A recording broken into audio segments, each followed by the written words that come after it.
It'll be y minus, what was y0 here? Y0 up here was 1/2,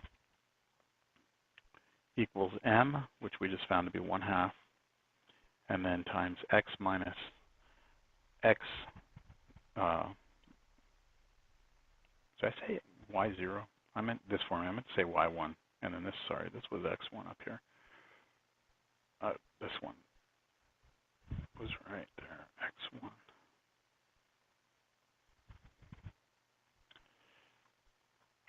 And then we have, let's see, x minus whatever this one was. So minus a negative, double negative means plus. Distribute through. Y minus 1/2 equals 1/2 x plus 1/2. Add 1/2 to both sides. 1/2 x. When you add a 1/2 and a 1/2 together, you get 1. So you can see right here we match up. We got the equation. But which of these is it? Well, it's pretty simple. You just have to figure out which of these tangent lines, right, corresponds to this. So which one of these has, let's see, a y-intercept of 1? This one does. That one does. That one does. Which one has a slope of 1/2? Well, this one right here. You can even tell by the point. Negative 1/2, 1/2. None of the other ones. Well, they all had them, but the tangent line wasn't there, so it's going to be this one right here. Ooh, finding double prime of this one. Oh. Well, shall I work this or just point out the solution here for you? Let me see how this works. Remember their formula is going to be a little different. They go gf prime minus fg prime over g squared, which is down here. So this is still f, this is still g. So we have g here. Now the derivative of f minus f, and then the derivative of g, then all over the bottom, which is g squared. Then they do some algebra, they distribute 2x through, multiply those together, they get this. And then, let's see, put those two together, and you put them in descending order, and you get this. This is our derivative. They also square this out.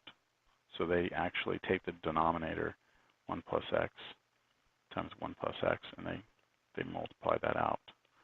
And that gives you the bottom right here. Okay? Then, because they want the second derivative, they want the second derivative at 1, you have to take derivative again.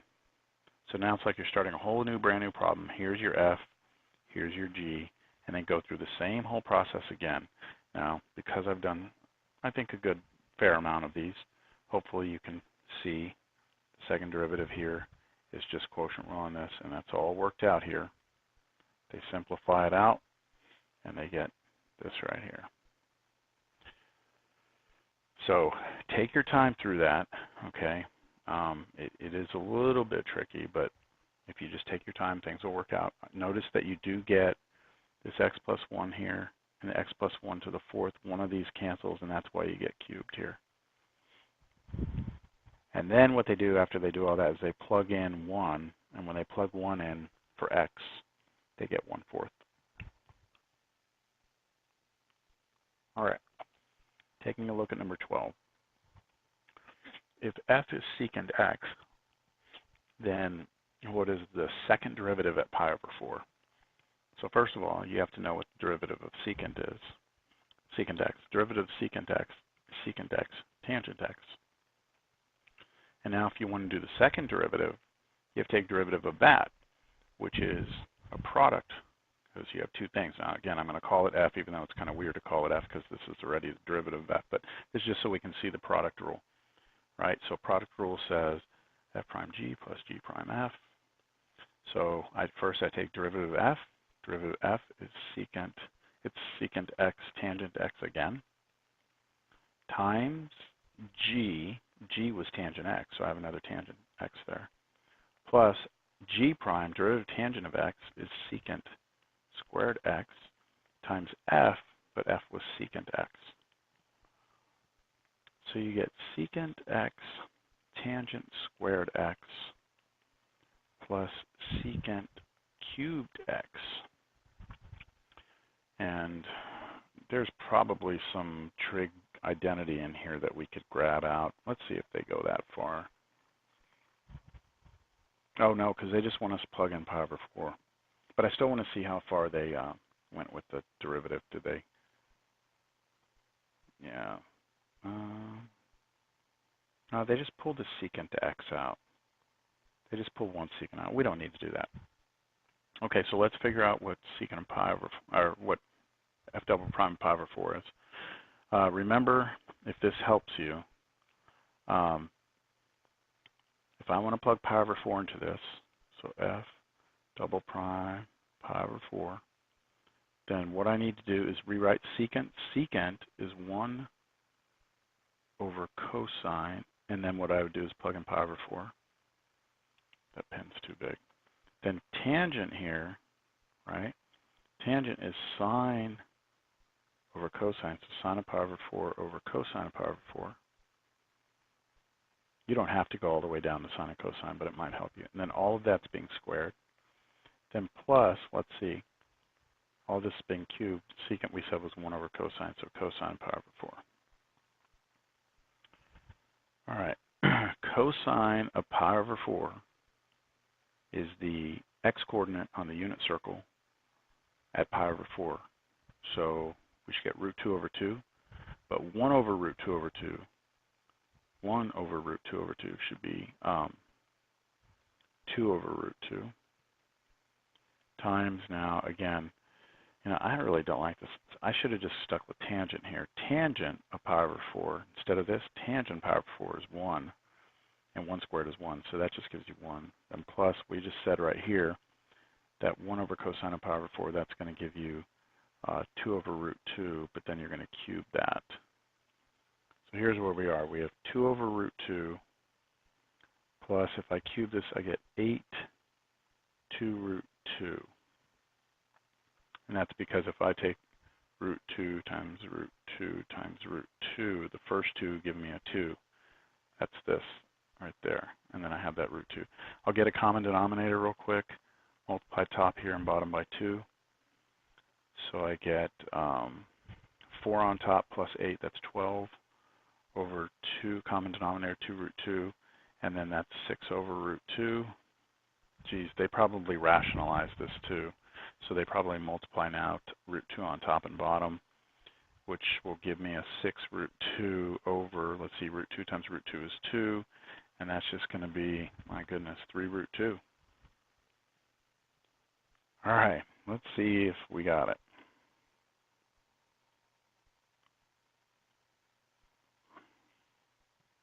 Yay, 3 root 2. So, boy, they didn't show you a whole lot there. I guess they just kind of assumed you could get all that. Not surprising. All right. I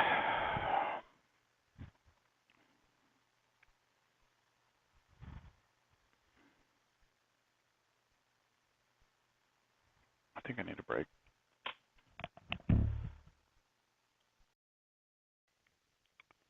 Okay, for number 13, I want to point out, first of all, our variable is theta, not x, not y. It's theta. Now, that's fine. We just got to treat it like we've treated x the whole time.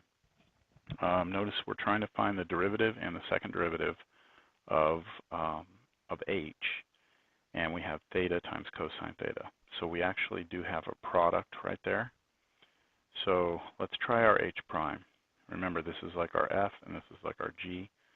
So we're going to go f prime. The derivative of theta is like saying derivative of x. That's 1 times g, cosine theta, plus, because product rule, derivative of g, which would be, derivative of cosine is negative sine theta, then times f, which is theta.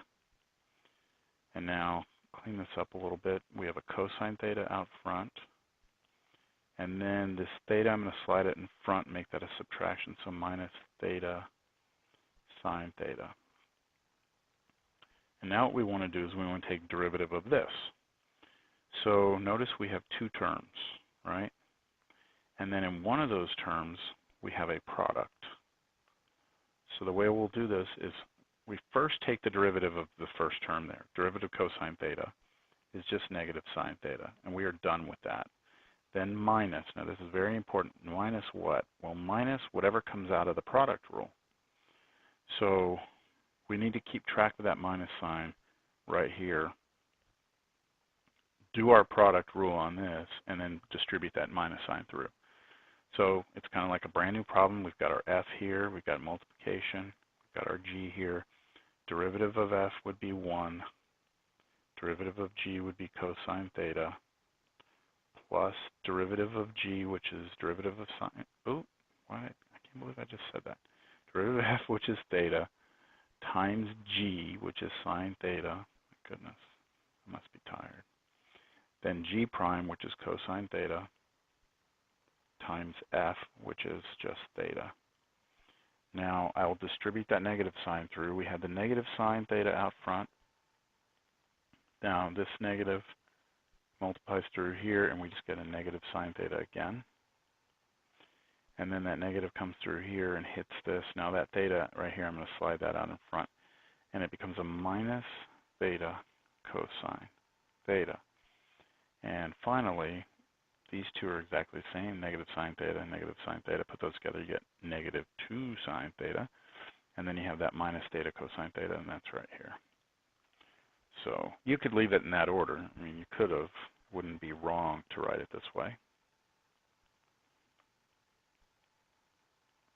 But you could write it the way they have it also. Okay, moving along, moving along. Okay, this one they want you to fill in the blanks, I think. So let's start this thing out. We want the derivative of cosecant. Or actually, we want to show that this is true. Prove that identity. So now, what we first do is we rewrite cosecant as 1 over sine of x. So we want to know what the derivative with respect to x is of 1 over sine x. Now we're going to use quotient rule. Here's f, here's g. Right? We have a numerator, we have a denominator, quotient rule. But because they're doing this solution, they're going to use their formula. So they're going to go gf prime minus f g prime over g squared. So we want to put g first, sine x, then f prime, there's f prime, derivative of the top, and then here's f, right? There's f prime, this was g right there, and now they want us to put g prime. So what's the derivative of g? Well, what's the derivative of sine? It's cosine. And then they have the bottom squared. And then on top, we know that this goes away. And all we're left with is a minus 1 times cosine theta, which is minus cosine theta, or theta x. And then what they do, it's kind of hard to see this, but what they do is they take the negative cosine x over, you could look at it this way. They just kind of split everything apart like that. So they take the negative cosine x on top, and then they take the sine and split it into 2. And then notice that if you were to put those two back together, you would get, if you were to look at the negative, slide it out to this one, it wouldn't be there. And then you would have this and this, cosine over sine. And we know by definition cosine over sine is cotangent, so there's cotangent. And then this was your negative 1 over sine, but 1 over sine is cosecant. So there you go. Am I almost there? All right, suppose that f of 5 is 1, the derivative of 5 is 2, g of 5 is negative 6, and g prime of 5 is 9. Find the following values. They want to know what the derivative of the product is at 5. All right, well, I know that if I have f, g, and I want to take the derivative at, let's say, some value x, the product rule says this would be f prime at x times g at some value, and product rule, so plus the derivative of g at some value times f. But we want to know what's happening at 5, so we just replace this with 5, 5, 5, 5, 5. So the product derivative of the product at 5 would be f prime of 5 times g of 5 plus g prime of 5 times f of 5. And they gave us all those values. So f prime of 5, let's see, where's that? F prime of 5, that was 2 times g of 5. G of 5 is negative 6 plus g prime of 5, which was 9, times f of 5, which was 1. So negative 12 plus 9, what do we get? Negative 3? Yay. They used the other, oh, we got to do all these? Geez, I'm going to open that up. I don't feel like doing all this. Okay. So I get negative 3, there it is. Now, if you want to do the quotient, then you set up the quotient, and then you plug in all the values again, and you get that. And if you do the other quotient, g over f, then the quotient rule changes a little bit, and you plug in your values, and you get this. Boy, I hope that makes sense.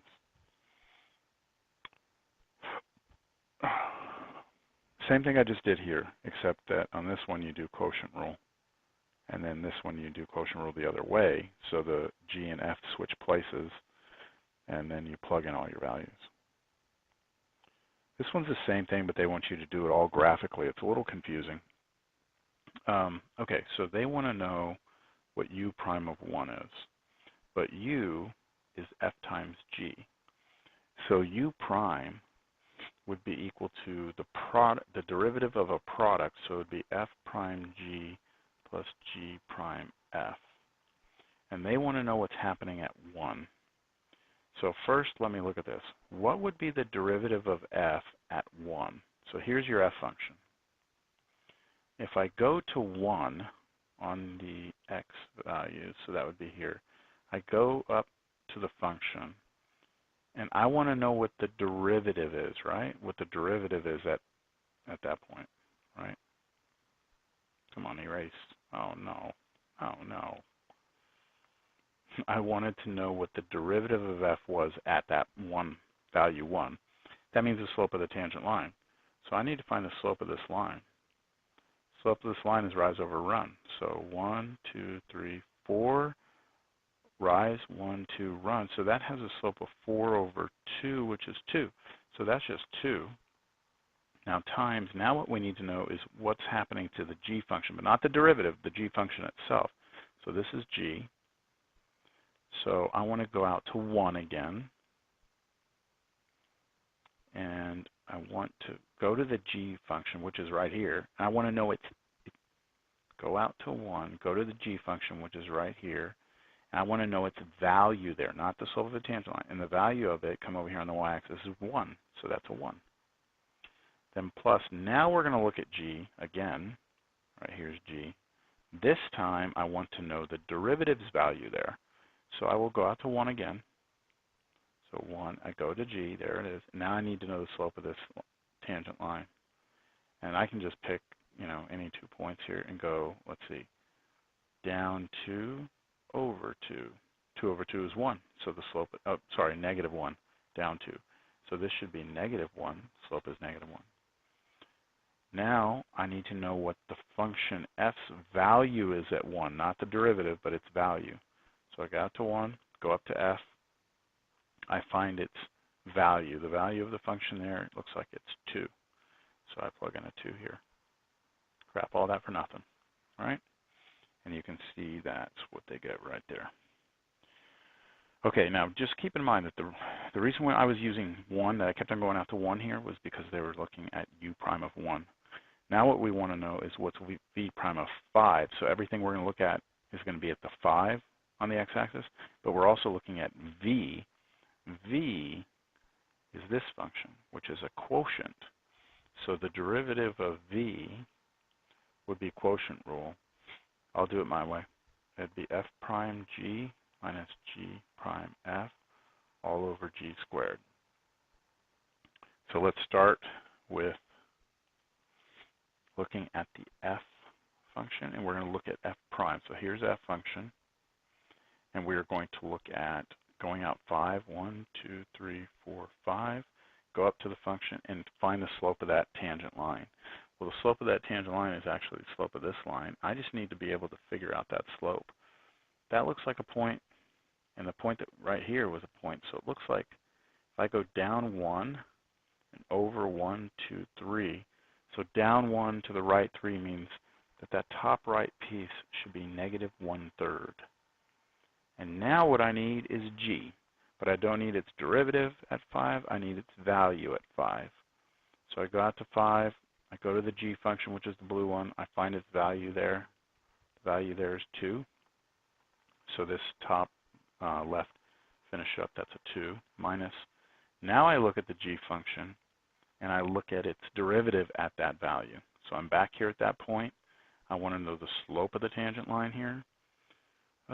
Let's see, well, that's a good point on there. Let me see if I can get to another good point I know of. Looks like right there is a point. So rise is 1, 2. Run is 1, 2, 3. So 2 over 3, 2/3. And now I can look at the f function, and I'm looking at its value at 5, not its slope. So let's go out 5, 1, 2, 3, 4, 5. Go up to the f function, come over here, figure out how high it is. That looks like a 3. And so this should be 3. All over g squared. G squared. Well, we already know what g is, right? Right here. We already know what g is at 5. All we're going to do is square that. So we take that 2, right? That was what it was, and we square it. All right, so what do we get? Negative 2/3, and then minus, let's see, these 3's cancel, minus 2 over 4. Get a common denominator here, so put 3 here, multiply 3 on top. So I get negative 2 take away 6 over 3. Do it right here. Negative 2 take away 6 over 3, but then all of that is over 4. I'm going to look at that as 4 over 1. We get negative 8. Negative 8 over 3 over 4 over 1, and then do your multiplication of the reciprocal. Scratch that out. 8 becomes a 2, that becomes a 1. Let's get negative 2/3. That's it right there. All right, I think I'm getting pretty darn close. Last one. Yay, I'm excited. I really am. This seems like it's really been a long assignment. How long is this video? Oh my God, this video is an hour long. Jeez. Okay, how many tangent lines to the curve y equals x over x plus 1 pass through 1, 2? All right, I'm going to talk you through this one, because a lot of this is just understanding what they're asking and not necessarily the doing it. How many tangent lines to this curve pass through this point? So you've got some curve sitting here. Well, let's start with the point. You have a point. 1, 2, right there. Then you got some curve, and I'm just going to give you an example of a curve first to give you just an idea of what this is asking. Let's say we have a curve that does something like that. Okay. And I ask you, how many tangent lines to this curve pass through that point? Well, looks like if I take the tangent line here, it looks like that tangent line does pass through that point. But that's not the only place. Looks like there's another point over here where that tangent line passes through that point. So for this particular curve, it looks like there's 2 tangent lines that pass through that point. They want to know for this function how many lines pass through that point without you looking at the graph at all. All right, so think about what they're asking. Let's start with this. I'm going to come down here and try and explain through this. Okay, if this is your function, then the derivative is this. So you could go and do quotient rule and clean it all up, and you would get this. That means that whenever x is some value a, we would know the slope of the tangent line. This would be the slope. We just replace this with a. So the general equation of a tangent line would be y minus, this is actually y minus y1 equals m times x minus x1. That's what we have in this formula here. You know what? I think I'm going to write this down up here. y minus y1 equals m times x minus x1. So m here is this, and that came from this right here, the derivative, plugging in a for x. And then the x minus x1, right here, x minus x1, the fact that this is an a comes from the fact that we're wanting to know, we had let x be a, right? We had let x be a, and so that's where we are on the x-axis. Our x-coordinate is a. And then this piece, this is the part that's a little tricky. This y1 right here is this.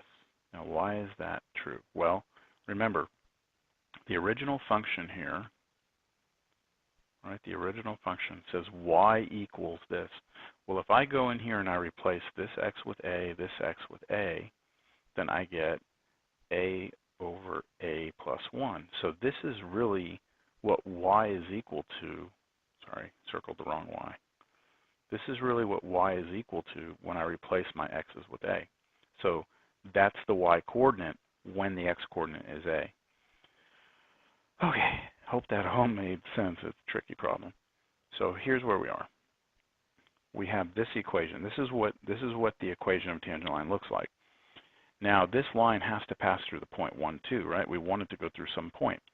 So that means I can replace x here with 1. I can replace y here with 2. So notice that y right there becomes this 2. Everything else is the same. And then that x right there becomes this 1. And then what you have is an equation that has just a in it. So what you do is you start putting things together. You would get multiply both sides by an LCD, which would give you this. And then you expand things out, and you get this. And then keep simplifying, and you get a quadratic equation. Use a quadratic formula. When you do the quadratic formula, you get these two solutions. And so that tells you that there are two tangent lines that actually do that. And to figure out what they, does it ask for it? At which points do they touch the curve? So all you have to do is take these points right here. There's two of them, right? -2 plus root 3, -2 minus root 3. Plug them into the function, and it would give you two different answers right here. So this is the picture. So you have a point sitting here in space. Here's the graph. Here's the actual graph of this curve. It goes like this, and it goes like this. And what we found was that there are 2 points where if you look at the slope, or if you look at the tangent lines, they cross through that point. This is a somewhat advanced problem. I probably would not ask you this on a midterm or on a final, but it is a good kind of put all the ideas together and, use quadratic formula. Lots of cool things in here.